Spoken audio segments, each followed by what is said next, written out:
Hello, I'm Paul. I'm Adam. And I'm Ben. And welcome to the Film Busters podcast.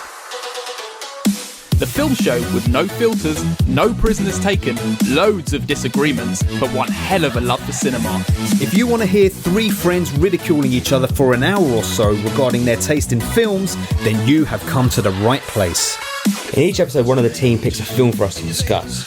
It could be anything from a recent cinema release to an all-time classic.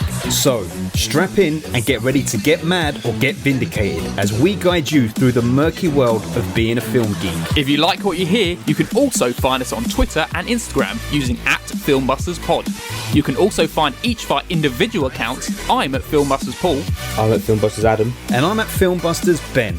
If you want to use your eyes instead of your ears, you can also visit the website at filmbusters.pod.co.uk. And if busting makes you feel good, you can also support us at patreon.com/filmbusters for exclusive content. Alright, can we just get on with this now, please? Filmbusters. James L. Jones. Mufasa. Darth Vader. Move over, Mufasa. They've got the flags half-mast at Elstree. Have they? Have they really? Yeah. How fucking stupid. Because it's Darth Vader, isn't it? Yeah, I guess So? Star Wars. Like, When was the last time they even thought of James L. Jones? Well, listen, they're trying to milk that shit for all it's worth for the rest of their lives, Elstree Film Studios. I feel like we need to give a bit of context to people, because even though people know we work in TV, or we all used to work in TV, they don't know where we worked, really, other than it's BBC related. But that's nothing to do with Elstree Film Studios, which is where Star Wars was filmed, The Shining was filmed, Indiana Jones was filmed. And then a lot of pornography. And a load of porn. Yeah. What's this about a load of porn? Apparently when it went through a phase in the bit, someone said... I didn't know this either. Apparently it went through a phase like in the early 2000s, late 90s, where it didn't have any films, and they just did loads of porn in all the offices. Oh, sweet. Where is that coming from? I know they did Robot Wars. I don't know, I heard it somewhere. Mate, I love how... where's your brain at? How's it connecting porn and Robot Wars just like that? The stuff they used to do in the middle bit between the films. Depends what you class as porn, mate. Yeah. Robot Wars was the porn he was talking about. I know, what the fuck is he talking about? Robot on robot action. I think we're doing... Oh my goodness. I can't be looking at that. I just typed in Elstree porn to see if there was any record of it, and all the most unsavoury results suddenly popped up. Oh shit, really? Oh yes. You haven't got that safe search on me, have you? No, I haven't. I'm logged in on my Filmbusters account, god damn it. And rightly so, as we've been talking about porn, it's a good time to say, today we're doing Kiki's delivery service from Studio Ghibli. You know all that Japanese people, they love this porno shit. What, the little girl flying around with her knickers hanging out half the film? Oh yeah, you know it. I know, but I'm not entirely sure that was knickers this time. It's just sort of like undergarments, right? It's like a nappy. It's very blousy. Yeah, it's very blousy undergarment. Although there is one really inappropriate moment in it where Gigi the cat says naked when she says, and she wanted to take pictures of me. And that is... Are you saying that? Because the cat's a little pervert. That's what exemplifies the fact that they keep upskirting this little girl. The fact they put a joke like that in, it's like, well, you're clearly thinking inappropriate about this girl, surely. Yeah, well, let's look at us getting right into talking about the film very early in the episode. I know, just had to We'll come to that. Right, we're getting too far into Kiki's delivery service. Should we just plug our Patreon quickly? Yeah. And we can move this episode along. Yeah. So we got a Patreon at www.patreon.com/filmbusters. We can get exclusive episodes. You can suggest rounds for us to do. You can suggest episodes for us to do. You can come on the show even. We've got a wonderful family over there. What are we doing on the Patreon at the end of this episode, Adam? This is the one that Katie suggested when she came on the other week. And we're going to be talking about pets in movies. Yeah, our favourites, I'm guessing. Is it our favourites? Or just pets in general? I think pets in movies in general, I guess. Well, surely favourites, because otherwise you're just listing almost pets. Memorable. I don't know. You might want to say like the worst pet. Yeah, I know. Like Free Willy, you fucking legged it. He's not a pet. He was a captive. What?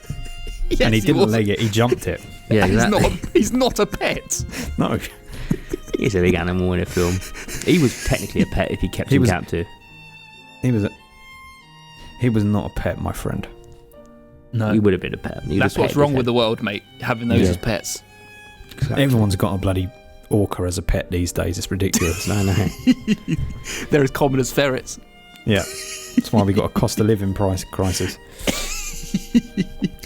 So yes, that is what you got to look forward to. That's a little sneak peek right there. So that's at www.patreon.com/filmbusters. Shall we move on to the staple of every episode and do the quiz, everyone? Let's do it.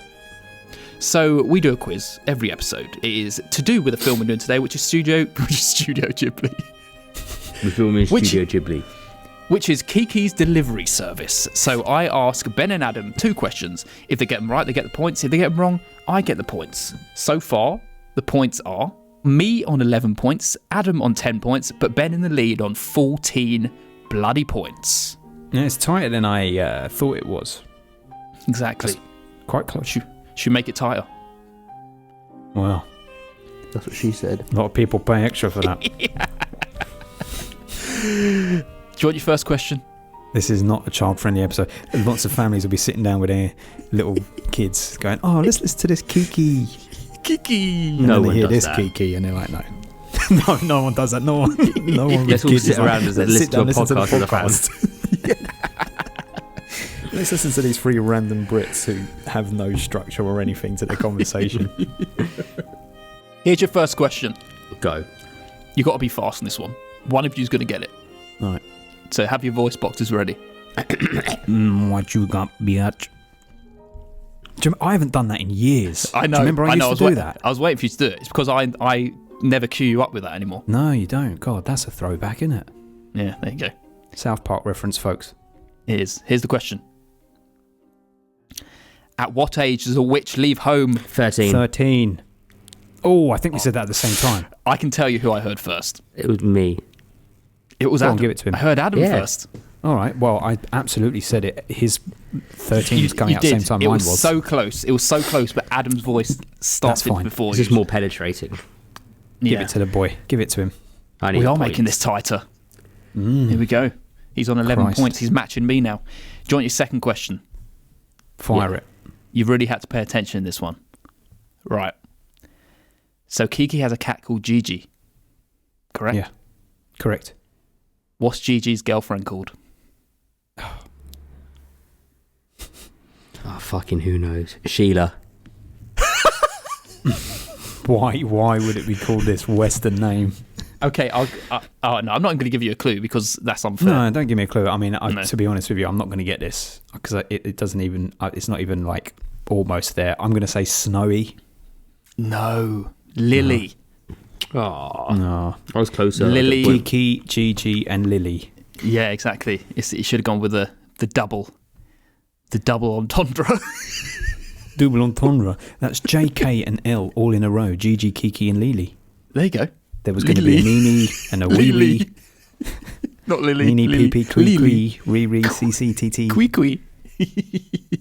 Well, that's it. That's the quiz, everyone. Adam, you're on 11 points. I'm on 12 points. Ben, you're on 14 points. Jesus, look at that. We made it, as promised, we made it tighter. Wow. Beautiful stuff. Should we move on to Kiki's Delivery Service, everyone? Yeah, let's hit Ghibli up. Hurry up! We always said we'd leave on the perfect night, didn't we? Our plan was that we would stick around for another month and play it safe. I like that plan. And if we put it off for a month and I find some wonderful boyfriend, then what'll we do? Come on, Gigi. I'm gonna put my paws together and pray you're not serious. Of course I am. You know ever since I turned 13, I've been excited about making this trip. There. Right, everyone, today we're doing Kiki's Delivery Service from 1989 by Hayao Miyazaki. It is a spoiler episode, so here, if you haven't seen it, you might want to go watch it first, then come back and listen to all our spoilerific details.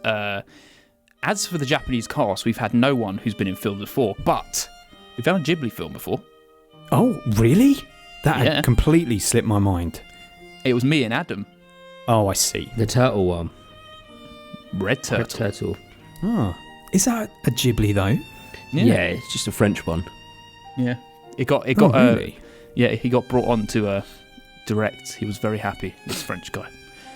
But there is one person in the dubbed version. There's one person we've done before. Do you know who played Kiki in the dubbed Americanized version? I believe it's Kirsten Dunst. It is correct. And she has been in? Melancholia. Correct. Nailed it. That's it. That's everyone. So, Adam, you want to give a little plot rundown of this film? Yeah. This is about a little witch who leaves home at 13 to go find her witch skills. I think is that what they do? What type of witchcraft they're going to specialise in. And she goes off to this little town where she's not very welcome, but to win over people, she's good at flying. So she starts a delivery service. And then she goes on to have adventures with adventures.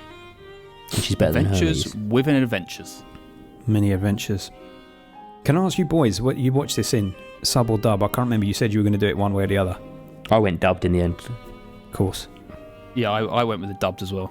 Okay, that's going to be interesting. I wonder if you know some of the stuff. But what I would say is the translation from so I watched it with dubs but with subs on, because I always do. Okay. But they say stuff in English, and in the subtitles on the bottom was completely different to what they were saying. Yes. So they were saying... I several times, I was like, I just want to know, because this feels like I don't think they would be saying this in the English version, Yeah. so I flicked it to dub, and totally different. Yeah. Here, let me do this thing. Some of it will be addressed. Are you ready for some facts? Yeah. Right. Yeah, go on. Written, produced, directed by Hayao Miyazaki. This was the 5th film to be animated by Studio Ghibli, and the 4th to be directed by Miyazaki. Based on the 1985 novel of the same name by Aiko Kadono, the film is considered a harsher version of the story, with more challenges and adversity for Kiki to overcome in the film. The book is based on a fictional Northern European country, so in preparation, Miyazaki and his team travelled to locations across Sweden to research the landscapes. Miyazaki also altered the story, adding lots of new scenes to emphasise the theme of independence and growing up, and apparently the original author was not very impressed with the changes that had been proposed, but then he visited Miyazaki at Studio Ghibli and came away saying, okay, I'm a bit happier. Will that pay off? Absolutely, yeah. He was walking out with that bag under his arm. I'm much happier. The novel's based, I already said that. Film was originally meant to last for 60 minutes, but once Miyazaki took over as director, because he was originally producer, it expanded to 102 minutes because he's a greedy man. An English dub was first produced in 1989 for Japan Airlines, for them to show in flight, with a largely unknown cast of English voice actors. But then in 1997, Disney produced a dub featuring Kirsten Dunst as Kiki and Phil Hartman as Gigi. In the English language dub, Gigi the cat was a lot more sassy with added dialogue, a fact that upset many fans of the original. One key difference is in the English language dub, Gigi can be heard speaking again at the end after he loses his voice. This fact flies in the face of Miyazaki's original intention, which was to have Gigi lose his voice for good. According to Miyazaki, Gigi is meant to represent the immature side of Kiki, and her inability to talk to Gigi represents her newfound maturity at the end of the movie. If you watch the end of the movie, when Gigi comes and crawls up on her shoulder, in the Japanese, he meows. In the English, as he's running up to her, he's going, Kiki, can you hear me? So there you go. Finally, I thought, right, oh, he didn't get his voice back at the end of this. Yeah, I thought, he did. He just says meow. He just says meow in mine. Yeah, I don't know if he did or if they changed it back. Watch it again. As he's running to Kiki, he's saying, so can not you on the hear me? shoulder. Yeah. Before the shoulder. So as he's running to her, he says something like, Kiki, can you hear me? And then he jumps up onto her shoulder and says meow. Whereas in the Japanese one, the cat just jumps up onto her shoulder and meows. Doesn't say meow. It meows, makes the sound. Okay. Fair dues. Finally, I've got to say, I don't think it adds anything either way. Well, I got to tell you, when I was listening to the English dub several times, I was very pissed off with the way that cat was, and I'm like, this is a totally different cat, because he was sassy. No, he was highly annoying. The cat in the original was sweet and lovely. Okay, that's what I thought. Phil Hartman was too much like Troy McClure, because that's who it was. The voice of Troy McClure from Simpsons. Yeah, I didn't Is like that who it. it is? Yep. Oh shit. Yeah.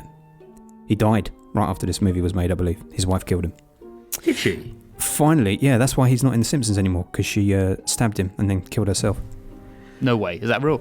What it's not a joke. part of The Simpsons does he go out? He goes out like season 9 or something like that. Really? Mm-hmm. I've still got one more fact, but let's take a sidebar here to figure out when Phil Hartman was murdered. After 2 divorces, Hartman married Bryn Ondahi in 1987, with whom he had 2 children. Their marriage was troubled due to Phil's busy work schedule and Bryn's drug and alcohol abuse. In 1998, while Phil was sleeping in his bed, Bryn shot and killed him and later killed herself. I thought it was a stabbing. There you go, shot him. Shit. It was a murder-suicide. Well, happy times in this lovely child's film. This is family-friendly episode, well, folks. That sweet cat in your version, he still wanted to take that little girl's clothes off. Yeah, that's right. Yeah, in both versions, he said, and I checked because when he did it I was watching it in Japanese, and I was like, if they didn't. Yeah, I was like, no way they say this in the US one, and then they did. I was like, oh, this is wild.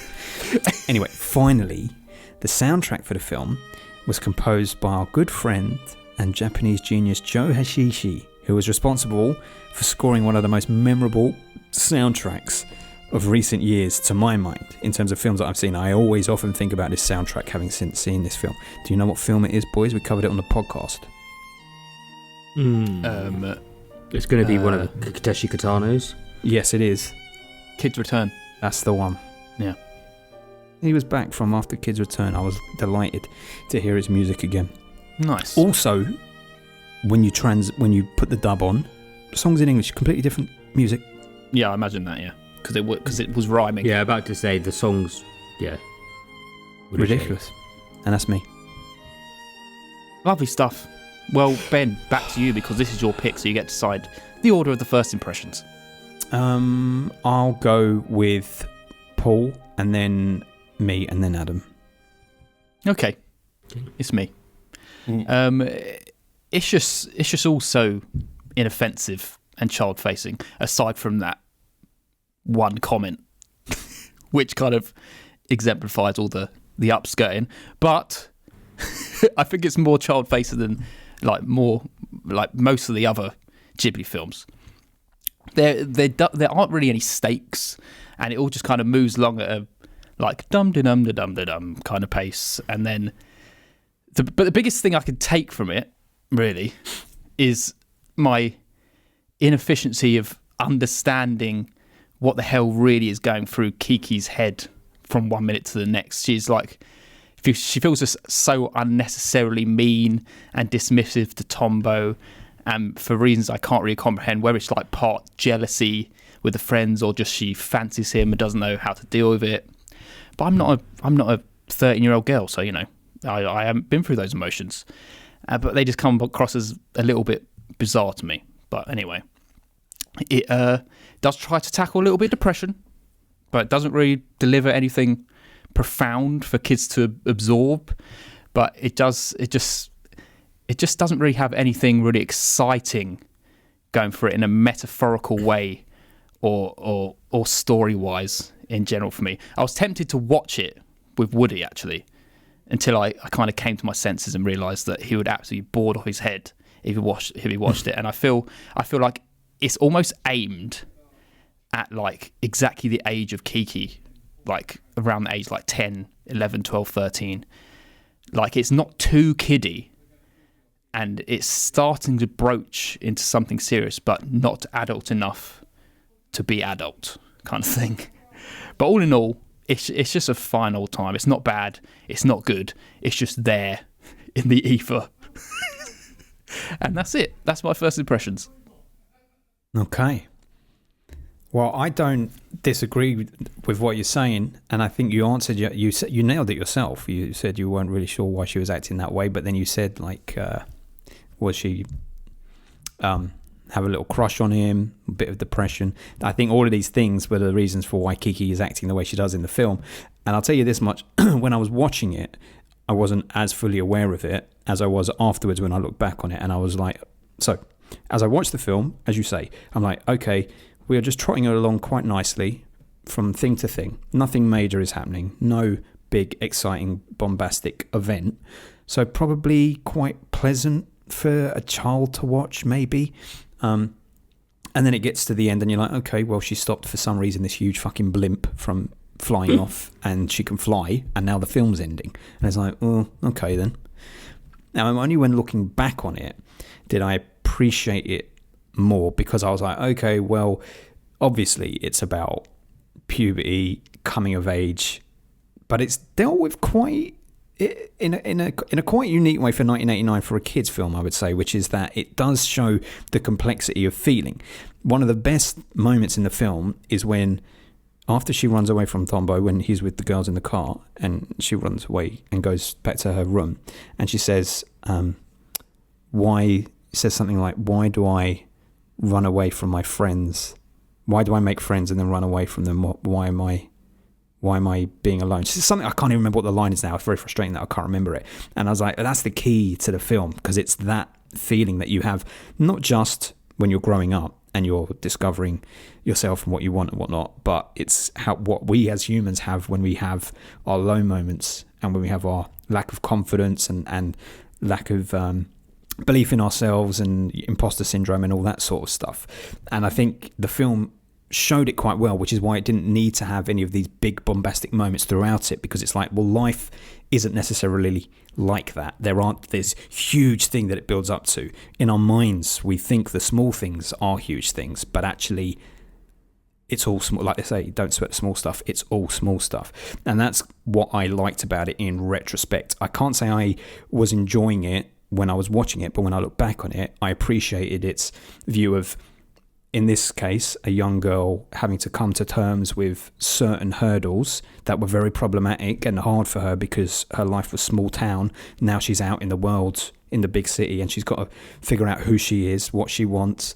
And I think that in itself is the big event, and we just have to watch her story and grow through it. And I have to say, that's very sweet for what that is, in my opinion. Okay. Is this the first time you watched this film, Ben? Yeah, first time. Okay.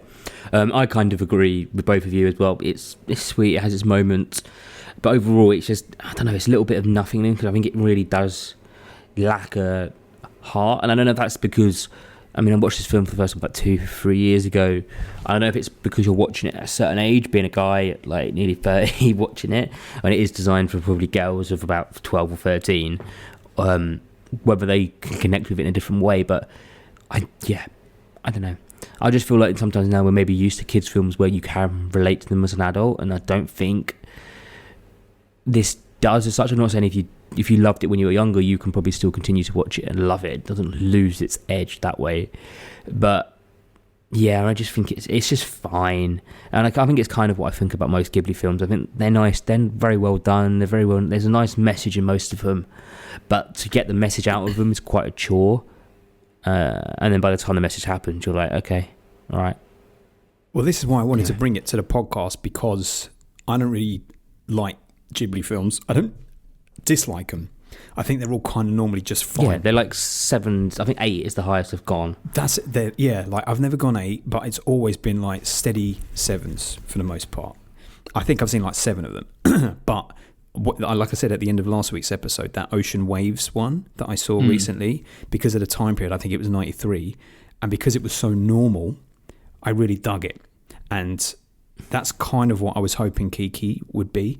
And it's halfway there, because apart from the fact that she's a witch and she's flying around on her broom, which is this fantastical element, the world is a believable world. We don't have 1,000,001 strange looking humans and animals that do weird shit for no reason. Like, that annoys me about Ghibli. So the fact that wasn't the case in this was good. I don't like all that ridiculous fantasy stuff that comes with Ghibli, because it's like, this is all just aesthetic and nothing else.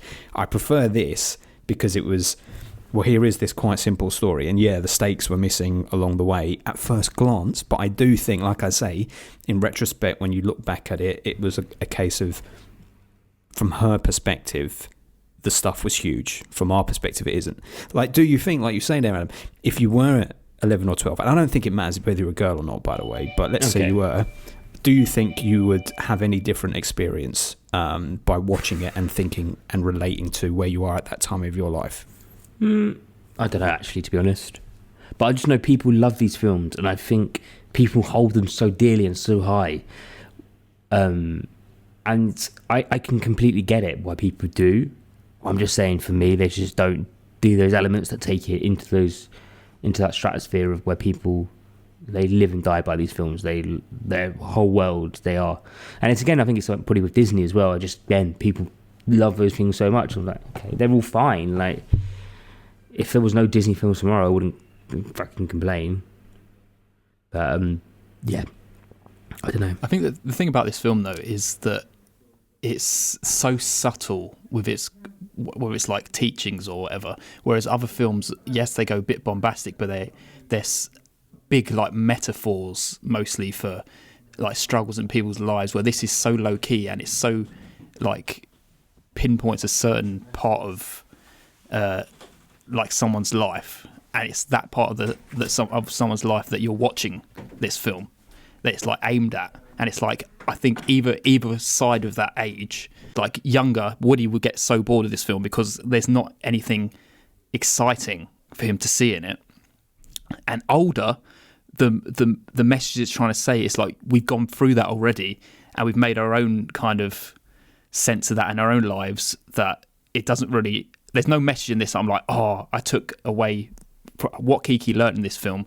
I really took away from this film, kind of thing. I mean, I don't think saying you don't get anything. That means you don't. I don't know. I just think I can't really shit on this film or say it's great because I don't think it is designed for me almost. So, and it's not a bad film at the end of the day. I just thought it was okay. It was fine. Like, would you describe? Okay, so in context of other Ghibli films, then, right? Would you say that this one is aimed at kids more than the later stuff? Not necessarily. I think they're all kind of aimed at teens, I'd say. I think this is younger teens, and then when it's like My Neighbor Totoro, that feels like it's like bordering on like 10 and below, because it's like very much a kids film, and I get nothing out of that film. I really don't like it. But then you get films like Princess Mononoke, where it's like tackling things like climate change and the effect that humans have on the world, and it's like that is a big something that I can grasp onto and be like, I'm really getting something out of this film because it is my life, right? I can grasp onto it from that. But when it comes to Kiki, it's like you're viewing it through the eyes of a 13-year-old girl, and everything she's learning is from that perspective. So it's like, but do you think it matters? I'm not trying to be contrarian. I'm not saying it's different, but do you think it matters? Do you think that it is about a girl's perspective? Is it not just a teenager's perspective? There was nothing really anything in it that makes it female based. No, there's nothing that she does that's particularly about her being a woman, right? Apart from being a witch. I don't mean that in that sense. I mean in the fact that from at that age point, that age in a certain person's life, where these little things like boys or whatever, it can overtake your where you're standing in life, and having like going to school and learning things and who you're going to be. And I think that can be quite overwhelming at that age, especially when you're 13, you're like turning into a teenager and you're being overwhelmed with hormones and emotions and stuff. And it's like where once you get past that, it's like, well, I've already been through that. I know, so but we still like to look back on. You can enjoy it, yes, you can. But, I think you still like to look back on the experience. But the emotions are also so low key in this that it's hard to really be like, oh, I'm loving it. Yeah, no, I know. I know I didn't love it. Don't get me wrong.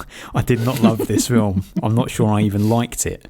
But I do think that there is something in there that is worthwhile that you don't offer to, and that is quite mature. I don't think kids watch it and understand the stuff about coming of age, depression, anxiety, self-worth, stuff like that. You only clock once you're a little bit older, as you say, once you've been through it. And that's why I think if I watched this as a kid, I wouldn't have liked it either, even if I watched it back in the day, because nothing really seemingly happens. And I think the only appreciation I can get from it as a 38-year-old man is taking the message of maturing and growing up and finding your place in the world and understanding who you are in the world. And I think you can only clock that when you're that bit older. I don't think any 13-year-olds can enjoy this, but I don't think they are grasping everything until they go through it.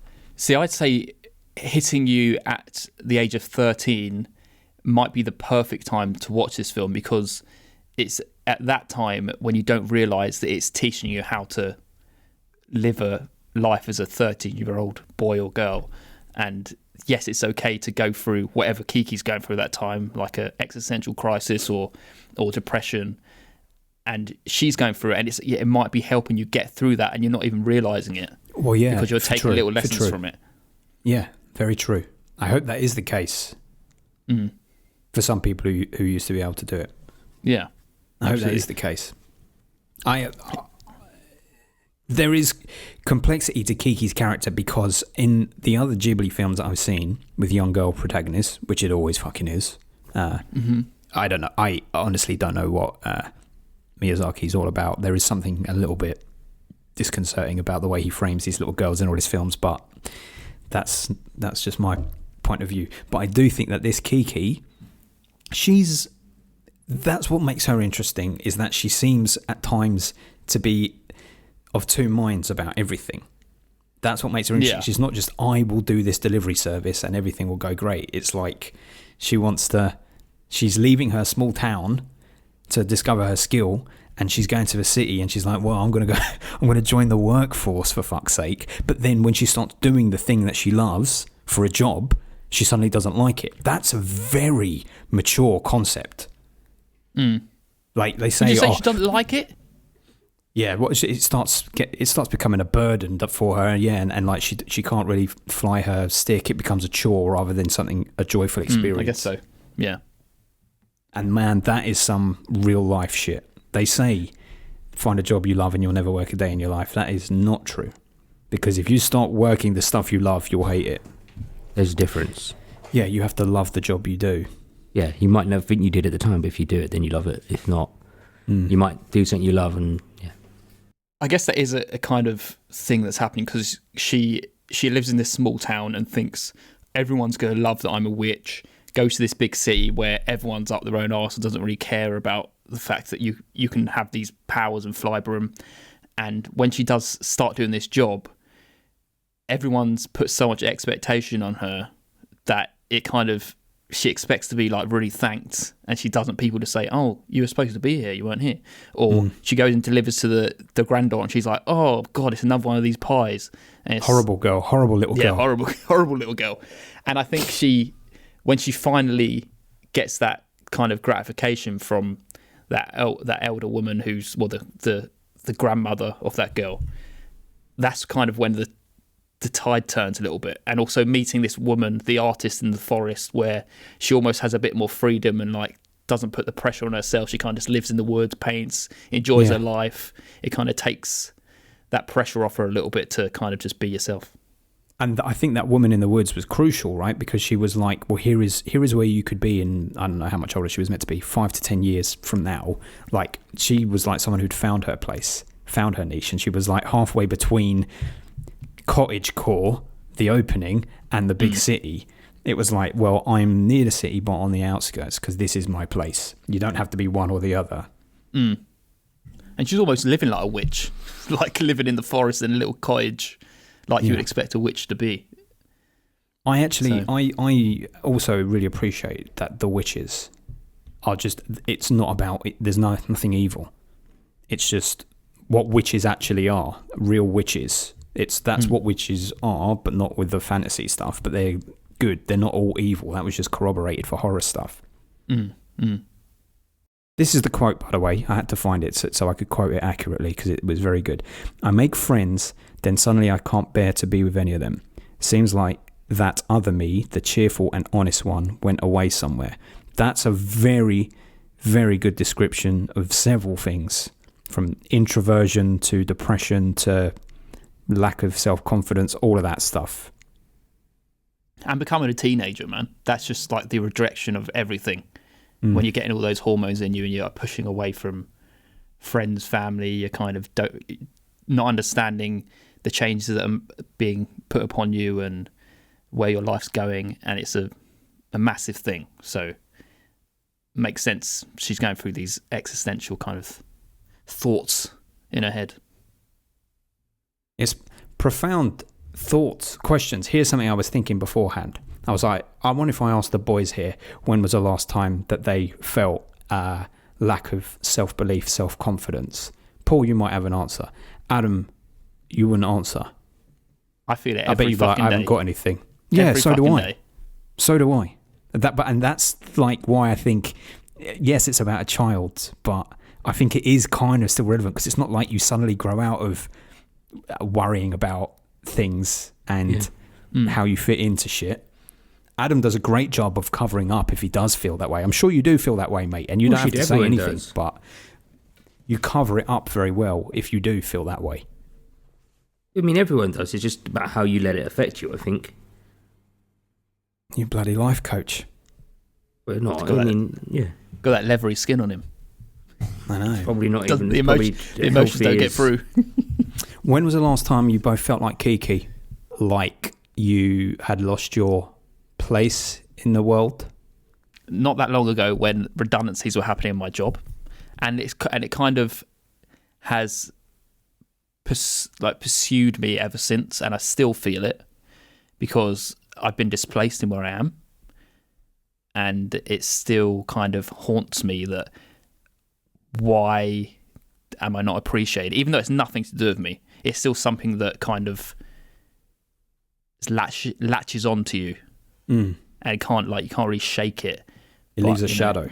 Yeah, exactly. But you kind of just got to persist, because you've got to realise that these fucking people don't give a shit about you, and you're just a number to them. So you working efficiently is not a guideline of how much they care about you. Exactly. That's exactly what Kiki was doing in the movie. She was working herself to the bone, and like no one was giving a shit, mate. And then she was like, fuck it, let me just take it in stride. I know. It's just the low keyness of this film that it's like, yes, I go through bigger things than this, Kiki. I mean, I got my own problems. But everyone has their problems of different amount of things. Like, people see someone else with a problem, and then they're like, oh well, I shouldn't. Mine isn't really a much of a problem because they're dealing with that. But it's like you're allowed to have your own shit, which is just as much of a struggle for you. Of course.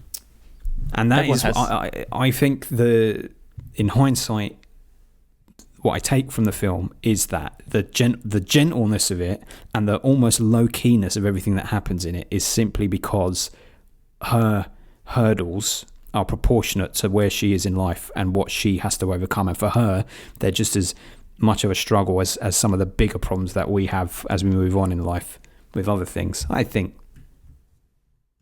Yeah, no, I absolutely agree with you. Yes, it's the subtleness of it that almost like I want an emotional payoff, like make me feel something. I know. Yes, that's the thing that this film struggles with. It's like, yes, I appreciate that you can be going through some stuff, but I'm watching a film. I'm not watching a real life person where I'm getting wrapped up in your personality and your struggles. I'm watching a cartoon little girl in a film, so make me feel something for you.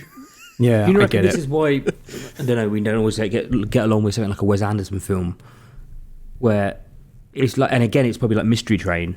Apart from the shooting at the end of Mystery Train and someone's wife died, but like it's just it's just kind of normal problems. And like, I don't know, sometimes you need the heightened. When you go into a film, you want everything to be heightened a little bit.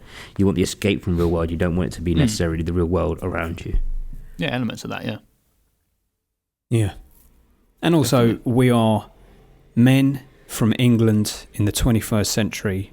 Yeah, reviewing a film from late 80s Japan with a young girl as a protagonist. So being able to connect to some stuff there is not going to be the easiest thing, probably. But there's things there. And this is why I said earlier, like I feel like I can't really shit on this film or say anything. It's just like it's not designed for us. It's not meant to be. That's the We're thing. Just here reviewing it. There's nothing that makes you go, "Oh God, that's shit." Oh, that's crap. Is there? There's not. There's not like even annoying characters. In a normal time, if you watch a film that maybe was designed for you, and you couldn't even find a flaw in it, or you couldn't find anything that was good in it. That's what maybe means it's one of the worst films ever made, because it's like it should make you go one way or the other. Like, if you're not emoting any feelings out of me, then what's the point in this? But for this, it's kind of like, yeah, it's not meant for me in a way, so it's not necessarily a bad film because it hasn't done that to me. Because it's not when they went off to make this film, like they weren't thinking of us at all. And that's the kind of thing where I stand by this. And it's kind of thing where I stand by most Ghibli films as well. It's like, I just don't get along with them. I don't like them. I don't love them. Like, I don't have really any connection to any of them. So, but they're not meant for me or us. It's like... But see, the thing is, they have mass fandom. Yes, not just in Japan, but outside of Japan, where they are designed for, and those people do love them because they probably do it better than anyone else does. But adults, if you're looking for that, I don't see kids over here talking about the Ghiblis and wearing Ghibli things and whatnot. It's adults over here that are all but they probably grew up with these films in that age.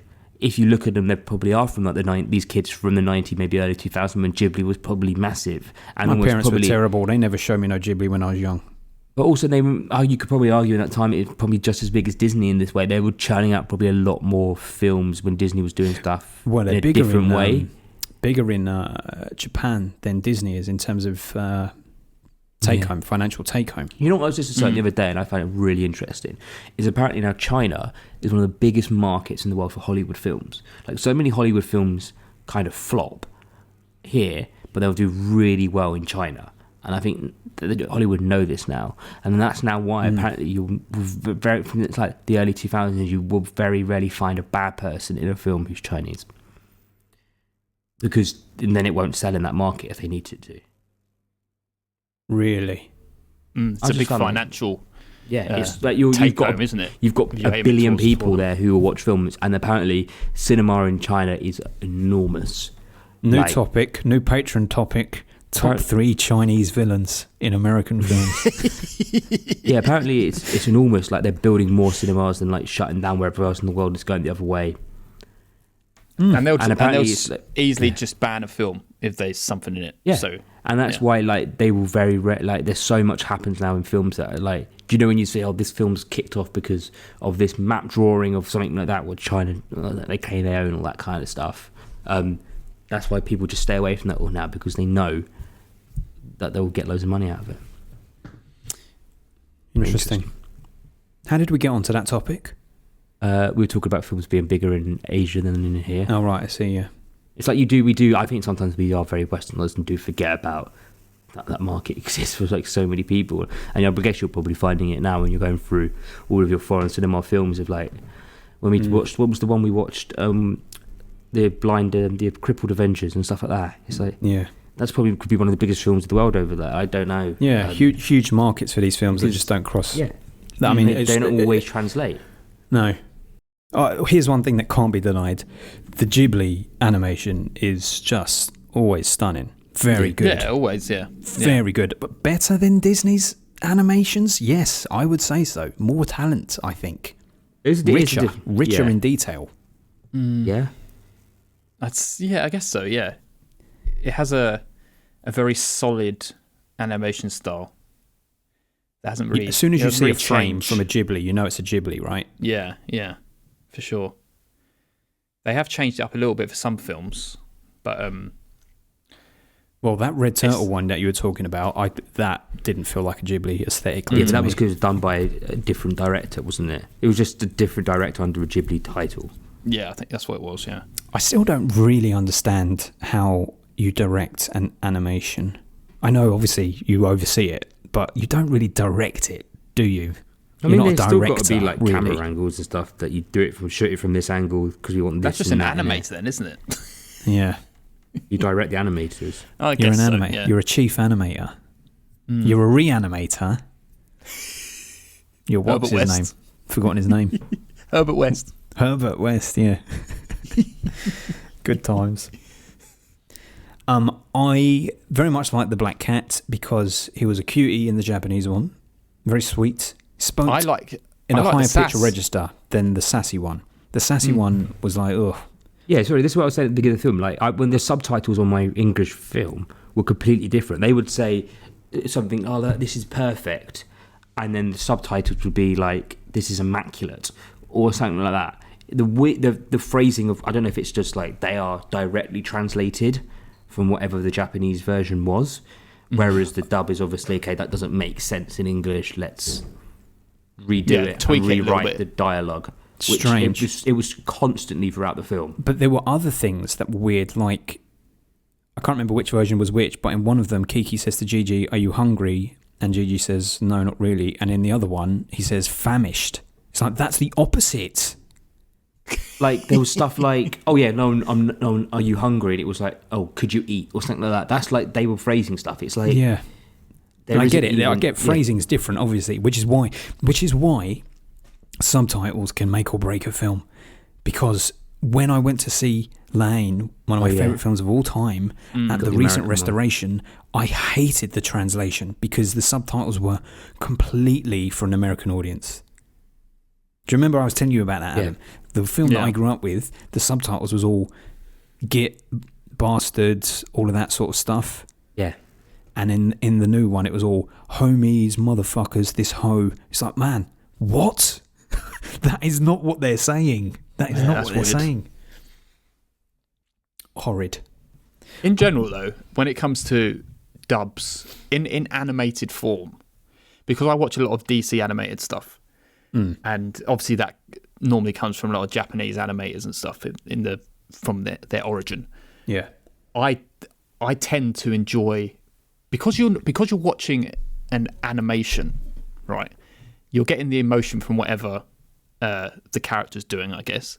But when you're listening to Japanese, like the Japanese original audio, let's say, I don't think it's a culture thing. You don't really understand the tone of something. It doesn't translate to how weird tone something. It's a cultural thing, right? You understand what I'm saying? Yeah, I do. Yeah. Where it's not like it's any old voice actor. They normally put like solid actors in these roles, hence like Kirsten Dunst in this. Yeah. And they know how to convey emotion in their voice acting. So for me, I don't mind doing that in an animated form. When it comes to dubbing a fucking live action film, I would never. I hate that because I like listening to the original person's voice and I can see it in their face. Whereas animated form is hard. I get that totally. And if anything, I was going to break my rule for the sub-dubs, I would do it for the animation. The only thing, ironically, is when you take this film as an example, the dub, the words were annoying and not reflecting. The cat was annoying, and they're changing Gigi. Yeah, they changed Gigi, so they actually changed his character simply by going from subtitles, what came across as quite a sweet companion, to Gigi, who was this sassy little demon on her shoulder kind of thing. He wasn't a demon. He wasn't that bad. No, I know, but what I mean, cheeky devil kind of thing is what I mean. I enjoyed the sass coming from him because he's just like, look at, like, she'd be going along flying along the city, looking at it in a bird's eye, and she'd be like, "Look how busy it is," or something. He'd go, "Yeah, so busy," kind of thing. He'd be saying. It is a bit of a comic relief for the film. They made it too much of a comic relief in the English one, I reckon. They went for him leaning into that. It does need a level up. This film does need a little bit of a leveler in it. Otherwise, it is quite. Let me ask you a question then. What comes across as weirder, being sassy, or being cute, and then saying naked? Well, because he's sassy and cheeky and saying naked, it makes him sound more like you're the kind of person who would push his luck and be a predator. Because the other one is so sweet and innocent, it's more like, oh, well, you're just saying that from a place of naivety. I've got to say, there was moments in this where, you know, the husband of the pregnant lady, so she's like the baker, and he keeps giving the cat like side eyes. I'm like, are you just flirting with this cat? Like he's spinning the trays. The lad that she's in love with, how old is he? Because like, if he's driving, I don't know, he could be 18 and she's 13. Yeah, he was driving, eh? Yeah, he was. I don't know what the age of driving is in Japan, but it was probably 38. Well, it's a different kind of, it's not even Japan, is it? Well, it is Japan, but a new Japan. Apparently this, I don't know what it has to do with anything, but Miyazaki said that this existed in a Japan that there was no world wars ever. Okay. That's interesting. I think maybe, well, because I think after the Second World War, America really, really did change the way Japan did, and they reinforced their culture into Japan. Oh yeah, I said that on the last episode. Yeah, that's what you're saying. You did, yeah. I was watching a documentary about it the other day as well, because it was like they lost everything, so it was kind of like they didn't want to forge communism again. So basically, all of Studio Ghibli is just communism. I mean, it's more of a. They weren't really necessarily communist, were they? Japan. They kind of fought. They had some, but they were more of like the empire. It was more of an empire than it was like you fought for the king and all that kind of stuff. Not the empire always does. Strike back. It always strikes back. I saw the trailer for what's his name? Francis Ford Coppola. Oh, Megalopolis. Was it Megapolis? Is it how you say it? Megalopolis. Megalopolis, yeah. And it looks proper. I mean, I don't know. I'm going to go into it with an open mind. I've tried to avoid everything. I'll go into it with an open mind. At the beginning, I was like, oh, this is interesting. And then it came in, it was like, how did it take an empire to fall? That's why I just... What of two other themes that were in there? I don't know that there's much to talk about of it. One is leaving small town, village to strike out in the big city. And the other one is leaving old things behind, and there being a sadness in that as you go to new things. Yeah. Like when she goes to the old lady's house and they got the electric oven there. But she makes the pie in the old. There's like a sweet thing, isn't it? Because it's like listening to vinyl, isn't it? There's like a different connection to it. But that's well, not really, because that's now popular. Yeah, no, but it's so almost, that's not been left in the past. But it's less convenient. Yeah. Than listening to it on a CD or wherever you play speakers. It's trendy to have a stove nowadays, mate. A little wood burner in your front room. You're not allowed to anymore. You're not allowed to put wood burner. You're not allowed to put if your house doesn't have a fire in it, you can't. You can only have old houses with fires. Fires are like banned. Oh, well, definitely pollution. Didn't stop my mum and dad from putting a wood burner in their house. There you go. Maybe if they've had one there originally, I think you can change it. But I don't think mate, it wasn't in there. Oh, they put it in. Fair enough. Well, it must be some type of fire then. You've just outed them on the podcast. Yeah. You can't put an open fire in your house. Just a big bonfire in the living room. That's frowned upon. What's an old thing that you miss that just can't? It just doesn't have a place in the modern world anymore. I do. Do you know what I kind of miss? What? It's because it's like when you used to Bluetooth each other's songs. There was like such a connection over that. What do you mean Bluetooth each other's songs? No, you had a song on your phone and someone else wanted it. You Bluetooth the song to them. And you both had the song. Well, do you know what? I'm going to go even more throwback than that, because that you make that sound like that's an old-fashioned thing, mate. That still sounds like a new thing to me. Well, I mean, yeah, it was more of a school thing. It was like 10 years when the iPods came out and you could just have every music in the world. Like you didn't need to send each other songs. Well, mine would be an iteration of that earlier is the mini disc, because when the mini disc had its run for about 2 years, you could get about 80 songs onto a mini disc and carry that around with you, and it was all about picking the best tracks to create a playlist, like a Spotify playlist, but only 80 tracks that is on that disc, and then you swap it with people. Yeah, I remember they had like 10 songs on my phone. Yeah, because it was like all the memory you could have. Before that MP3 came along, and then you just got thousands. Ruined it all. Ruined it all. There's something nice about sending someone a song and like, oh yeah, you want that one? Okay. Actually, the thing I'm most nostalgic for is not having things. I miss not having a phone all the time there to look at. True.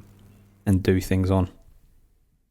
It's just, you miss not having it. Yeah. Like, I miss a time when it didn't exist. Like it was just, you text someone on it and you called someone on it, not like... Yeah. Again, it was like, I was watching like documentary like Apollo 13, it was like, there's more technology on your phone now than there is in that rocket that went to the moon. That's mad, isn't it? Like there's more computer powering in your phone. I mean, it's more of it was like engineering based, but like, yeah, actual computers, there's more on your mobile phone now. You got anything else to say on this film then? Well, the last comment that I will make is I think the topics and themes that it brings up are, again, more interesting than the film. We've said that many times with films before in the past, and that's the case. But it has its place because of that, because it's dealing with those themes. It's making me think of those themes, so it's making me bring them up, and it's doing its job in that front for a 38-year-old man. So it's not all bad. Paul, you're going to give the scores, aren't you? Yes. Well, I'll say the same. In this film is worthy in a conversation. Yes. Because I feel like you can kind of dig deeper into it and kind of understand the levels of Kiki a little bit more than if you just watch it and then just like never think about it again. Yeah. That's always what it's like. I think it's a fine film. I give it a 6 out of 10. So that's my rating. Well, there you go. I'm on the level. I give it a 6 out of 10 also. It was a 7 for me. I will say it probably is more of a 6 now. Adam, how was this a 7 for you? Based on what you said, you are an enigma, man. I don't understand you. Well, that was originally a 7, and since rewatching it today, it's a 6. It's gone down. What I will say is, though, it's one of those things of like, if it helps one person, then fucking great, because like that's what it should do, and that's what it's designed for. It's not like giving this film a 6 should actually give it like should not like. I don't know, on IMDb or Letterboxd, for example, my score I just feel like shouldn't actually count the overall score of this film. Yes, because you don't want to bring it down. Well, you could just hide your star rating. Yeah, I know, but like, you know what I mean. Like, my opinion on this film is relevant in the grand schemes of this film. Is that what I feel? I'm proud to say it's a 6 out of 10. All right, well, there you go. So it's all 6s from all of us. So that means it's going to go into Number battle with these. of the Beast. Yes, Number of the Beast. That who is Hayao Miyazaki. Yeah. And the English version of Gigi. All those outskirts. Oh, dearie me. Right, here we go. It's first going to battle with the Magnificent Seven. Paul, me and you already give that a 6, so what's better? I'm going to say Magnificent Seven's better. Yeah, same. Well, there it is. Done. Yeah. Done. Bottom of the 6s. Romeo done. Bottom of the 6s and above Evita and below the Magnificent Seven. Evita's better than this. Well, yes, it is, but you guys voted it down, so it's down there. No, I didn't. Adam voted it down. Adam, what did you vote for Evita? I gave it like a 1. I didn't finish watching it. Oh, God, you did. Adam. Oh, yeah, it's because you bowed out. Fucking hell, man. Yeah. Oh, Adam, you've massively skewed things. Like, fucking, what's his name? Julio came along and massively put Cats up the list. That's true. That's his power. He has the power. This is one day someone's got to come along in here and give Kiss a 10 out of 10. Won't do anything. No, it won't. We'll just cancel their Patreon membership. Well, that's that. That is that. That is Kiki's delivery service. In terms of your overall rankings in Ghibli, have you placed it, Paul? I haven't actually done a ranking of Ghibli's, no. Do you want me to have a look? Yeah, go on. Mine, in terms of where I would place it in my Ghibli's, it would be... I mean, I've seen 7, and it would be 5th. Yeah. It's better than... I've seen 6. It's only better than My Neighbor Totoro.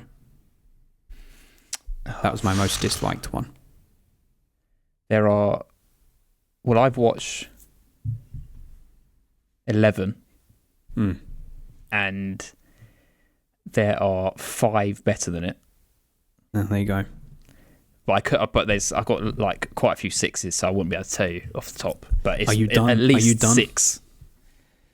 Yeah, I'm not interested in going back to anytime soon. Is there any worth? The only one that I'm now curious about, because everyone talks about it, is Grave of the Fireflies. Is there any worth in spending my time on that? Okay, that's the one I want to go watch. I watched it a long time ago. I can't remember it, so I'm not counting it in my list. Okay. People so seem to like that. Yeah, that is. I think from memory, it's quite like tragic. Okay, well that's good. It's quite But Princess Mononoke, I'll be interested because that's my favourite of them all. Okay. I noticed that it's not Miyazaki who does Grave of the Fireflies. But it's still a Ghibli, yeah. Yeah, and it's also not Miyazaki, who did Ocean Waves, which I liked as well. So maybe I just don't like Miyazaki's ones. Well, we'll find out. There you go. He likes people naked. He does. Yeah. Great stuff. Well, do you want to hear what we're doing next? Yes. Do you want to hear what we're doing for the final film of 1989? Yeah, man. Well, do you want me to give you a plot rundown before I tell you what it is? Yeah, give us a little tantalising. A seemingly respectable estate agent leads a double life as the head of a vicious, well-organised gang of football hooligans. This is The Firm from 1989, starring Gary Oldman. Gary Oldman. There we go. Wow, we were. I've never seen it. I've never heard of it. No, none of us have seen it. Never seen it. I'm surprised you're picking a football. You're going to get such film. a bad reputation of what football is like. Like, this doesn't exist I know, anymore. the whole Maybe in the 80s be it Paul did, but going, like this side foot. Oh, it's goal. Yeah. Let's see if it beats goal at a 7 out of 10. Huh? Let's see if it beats goal at a 7 out of 10. Did you give goal 7 out of 10? Yeah. That's quite high considering. Yeah, a lot of heart in it. Yeah, heart beautiful. Full hand. Whenever I hear about this, I always get confused with the Tom Cruise film, The Firm, because I think they came out at the same sort of time. Isn't the royal family called The Firm? Well, the football hooligan gangs are called The Firm, aren't they? Yeah, I thought the royal family was also called The Firm. Maybe. They are a bunch of gangsters. Yeah. Well, that's exciting. I haven't seen that. New Gary Oldman. And it's a nice, swift 70 minutes. 70? It's on YouTube for absolutely free. So there you go. Is it better than the Mystery Train on YouTube, though? Yeah. I might stay away from YouTube. I've been burnt. The compression is awful for those films. So looking forward to that. This director has done Scum and Made in Britain, which are both films about terrible right-wing men. Sorry, one Scum with Ray Winstone. Scum. Made in Britain starring Tim Roth. Scum with the one where he's in prison? Yes. He's in like a youth prison. Yeah. In Borstal. Detention. Yeah. Well, there we go. Very dark. That goes to very dark places, that film. There we go. Yeah. So, bang goes the cat connection, I suspect. Bang goes dynamite. There might be a cat in it. Who knows? I really hope there's not. In a film like that, if you tell me there's a cat in it, I think it's going to be at risk. The cat's leading the firm into battle like a dog and just fucking rips people's throats out. Oh, dear. Oh, dear. Bad representation. Great stuff. I look forward to that. Gary Oldman, here we come. Here we come. I don't even know if we've done Gary Oldman before. The director must have died just after he did this film because he died in 1990. Sad times. Have we done a Gary Oldman film? I don't think we have. Well, don't look because it'll be your test for next time. It'll be the quiz. Yeah. I'm just trying to think off the top of my head, but I certainly don't think we have done one. True Romance. Oh, yeah, there we go. Oh, yeah, Yes. shit, yeah. Yeah. Brief. Spoilt it. Yeah. Right, everyone. That was Kiki's delivery service. So, Actually, without further ado, come on. Paul, me and you technically did a Gary Oldman film. Remember at Fright Fest? The boat one? Mary? Oh, yeah, where shit. we met the director? Did we get an interview with him, or we didn't do it? We started speaking to him outside, and then we said, we'll get an interview later, and we never did. See, just like Kiki, we lacked the self-confidence in that moment. We didn't have enough worth to do it. We felt imposter syndrome. Exactly. We're all of us human. Kiki is resonating. Yeah. And that is the Kiki. That is the Kiki. Right, everyone. That was Kiki's delivery service. So, without further ado, we're gonna wrap up with our wonderful patrons. We got a patron at www.patreon.com/filmbusters. We have a wonderful family, and you can get to them at www.patreon.com/filmbusters, where you can meet the likes of Luke Bennett. You can also join Francis Siberini. You can also join Steve and Mark from Movie Drone. And you can also join Brent from Home Video Hustle. Yes, you can. You can also join Luke Human. You can join Mr. Sean Panda Nicholson. You can join Mr. Nerdrovert. Yeah, and you can join Julio from The Contrarians. You can join Jamie Russell. And finally, you can join the people who brought us this round, the round of 1989, Katie and Oti from For Your Reference. And that's it, guys. Smokes. Holy bloody smokes. Deals Busters.